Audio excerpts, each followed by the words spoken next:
This is not a clickbait. I'm going to Japan. 那为什么要搬去日本呢？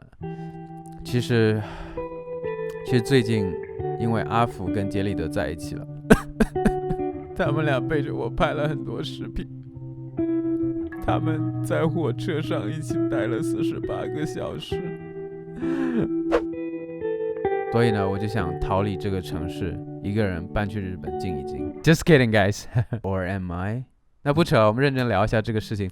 就我告诉我朋友这个消息之后，他们都问了我很多问题，就 Kevin 你还会不会拍视频啊？你为什么要去日本啊？你要去日本待多久啊？等等等等。所以我想说，我顺便可以做个视频，给大家也更新一下我的情况，这样。那大家比较好奇的第一个问题是，你为什么要去日本？其实呢，我一直想要搬去日本住一段时间，因为我从小就经常看一些日本的动漫嘛，对不对？那除了大家比较了解的柯南啊、灌篮高手啊等等，我还看了很多什么12生肖守护神啦、魔神坛斗士啦、神龙斗士啦等等。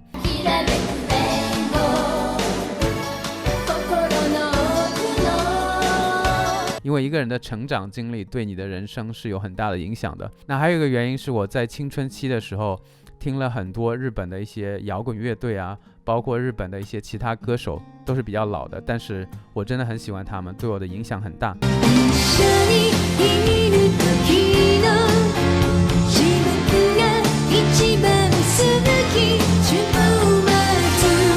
那还有一个原因是我已经学日语学了1年多的时间了，但是我的日语水平的话非常垃圾。那其中一个很重要的原因是因为我在上海没有日语的环境，所以我想去日本学日语。说真的，我不开玩笑，你到了30岁之后，你的记忆力真的有明显的下降。我也是想在自己40岁之前，就记忆力很差之前，就把日语稍微学得好一点。那另外一个方面的话，也是想趁自己安定下来之前，可以实现自己的一个小小的梦想。那第二个问题来了 ，Kevin， 你去那边是要留学还是去工作呢？都不是，我只是想要去日本住着，拍拍视频，学习日语，交交朋友，这样。那就牵扯到另一个问题 ，Kevin， 你的签证是怎么搞定的？你既然不是留学签证，也不是工作签证，那你可以去日本待着吗？其实现在已经出了多年的签证，如果你签了5年的签证的话，你1年最多可以在日本待6个月。如果你签了3年的话，你1年最多可以待3个月。那最关键的问题就是你不能在那边工作，你要遵循这个签证的规则，这样的话你下次签证的话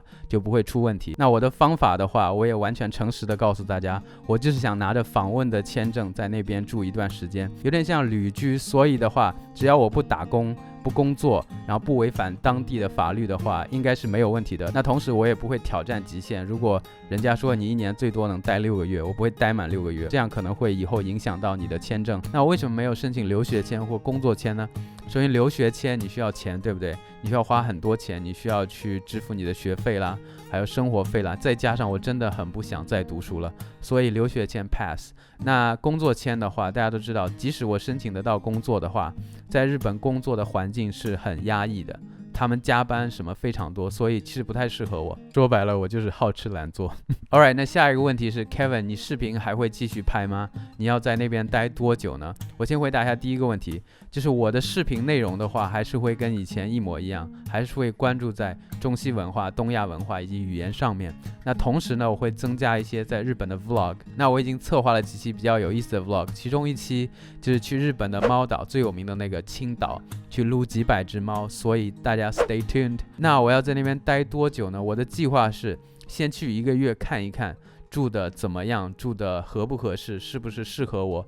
如果合适的话我就继续住，如果不合适的话我就回来了。所以具体我也不知道在那边住多久，反正至少是1个月。那下一个问题是 Kevin， 你要住在哪个城市呢？你的住宿问题要怎么解决呢？我要住的那个城市呢叫松山，我不知道大家有没有听过这个地方。那在日本呢有4个大岛，对不对？有本州岛，然后北海道、九州以及四国。